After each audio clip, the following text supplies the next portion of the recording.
Waste Asia में जंग का खतरा बढ़ रहा है।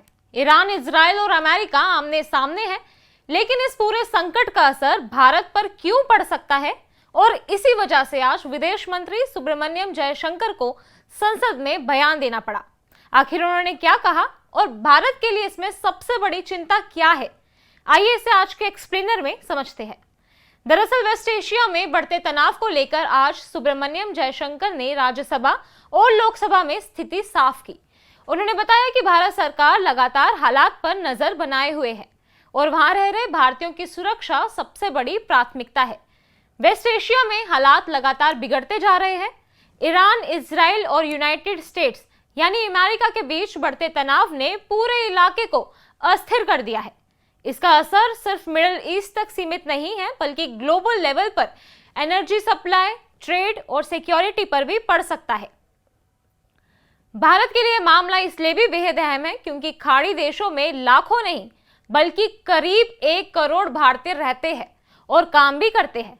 इसके अलावा भारत की एनर्जी नीड्स का बड़ा हिस्सा भी इसी इलाके से आता है। यही वजह है कि पिछले कुछ दिनों से विपक्ष लगातार सरकार से पूछ रहा था कि वेस्ट एशिया क्राइसिस को लेकर भारत की स्ट्रैटेजी क्या है।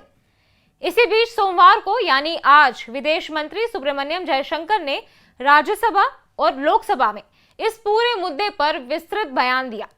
उन्होंने साफ कहा कि सरकार वेस्ट एशिया की स्थिति पर लगातार नजर रख रही है और हालात को लेकर काफी गंभीर भी है।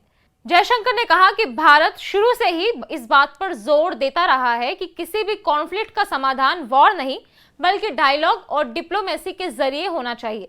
भारत ने पहले ही सभी पक्षों के संयम बरतने और तनाव कम करने की अपील भी की थी। उन्होंने ये भी बताया कि प्रधानमंत्री नरेंद्र मोदी खुद इस पूरे घटनाक्रम पर नजर बनाए हुए हैं। सरकार की सबसे बड़ी प्राथमिकता इस समय वेस्ट एशिया में मौजूद भारतीयों की सुरक्षा है।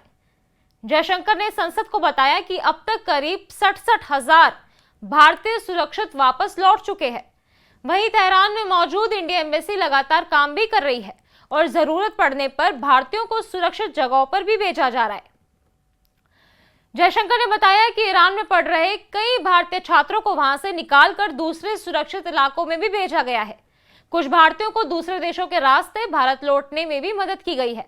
हालांकि उन्होंने ये भी माना कि इस समय ईरान की लीडरशिप से सीधा संपर्क करना आसान नहीं था, लेकिन इसके बावजूद उन्होंने ईरान के फॉरेन मिनिस्टर से भी बात की। जयशंकर ने एक दिलचस्प मानवीय पहल का भी जिक्र किया। उन्होंने बताया कि भारत ने ईरान के एक वॉरशिप को कोची पोर्ट पर डॉक करने की अनुमति दी थी। इस ह्यूमैनिटेरियन गेस्चर का ईरान के फॉरेन मिनिस्टर ने भारत को धन्यवाद भी किया था। लेकिन ये संकट सिर्फ सुरक्षा तक सीमित नहीं है। जयशंकर ने कहा कि अगर वेस्ट एशिया में संघर्ष लंबा चलता है तो इसका असर ऑयल सप्लाई, गैस सप्लाई और ग्लोबल ट्रेड रूट्स पर भी पड़ सकता है। भारत के लिए इसलिए भी चिंता की बात है क्योंकि खाड़ी देश भारत के बड़े ट्रेड पार्टनर्स हैं और यहाँ से बड़ी मात्रा में तेल और गैस आता है। अगर वहां इंस्टेबिलिटी बढ़ती है तो इसका असर भारत की एनर्जी सिक्योरिटी पर भी पड़ सकता है। विदेश मंत्री ने यह भी बताया कि इस कॉन्फ्लिक्ट के दौरान कुछ कमर्शियल शिप्स को नुकसान पहुंचा है और एक जहाज अभी भी लापता है।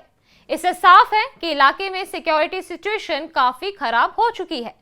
उन्होंने कहा कि यह कॉन्फ्लिक्ट धीरे धीरे दूसरे देशों तक फैलता जा रहा है, जिससे हालात और जटिल हो सकते हैं। इसका असर आम लोगों की जिंदगी और कारोबार दोनों पर पड़ रहा है। अपने बयान में जयशंकर ने साफ कहा कि भारत किसी भी तरह की वॉर पॉलिटिक्स का समर्थन नहीं करता। भारत का रुख हमेशा से ही क्लियर रहा है, शांति, बातचीत और डिप्लोमेसी। उन्होंने कहा कि भारत लगातार अमेरिका, खाड़ी देशों और दूसरे अंतर्राष्ट्रीय पार्टनर्स के साथ संपर्क में है ताकि स्थिति को बेहतर तरीके से समझा जा सके और जरूरत पड़ने पर कदम भी उठाए जा सके। कुल मिलाकर सरकार का कहना है कि वेस्ट एशिया का यह संकट भारत के लिए सिर्फ एक अंतर्राष्ट्रीय मुद्दा नहीं बल्कि इससे भारतीय नागरिकों की सुरक्षा, एनर्जी सप्लाई और व्यापार सीधे तौर पर जुड़े हुए हैं। इसी वजह से भारत इस पूरे मामले में बेहद सावधानी और कूटनीतिक तरीके से कदम उठा रहा है।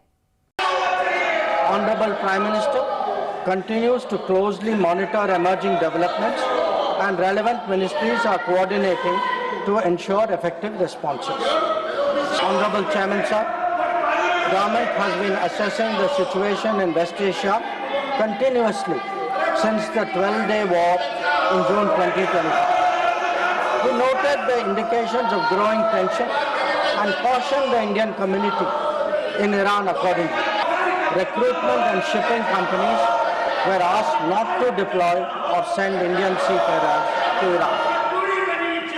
Sir, reflecting our assessment of the evolving situation, the Indian Embassy in Tehran issued another advisory on 14 February urging Indian nationals, including students, pilgrims, business persons and tourists, to leave Iran by all available means of transport, including commercial flights. They were asked to contact the embassy for any assistance and provided with 24/7 helplines. The Indian embassy has facilitated the relocation of several Indian students in Tehran to places outside Tehran.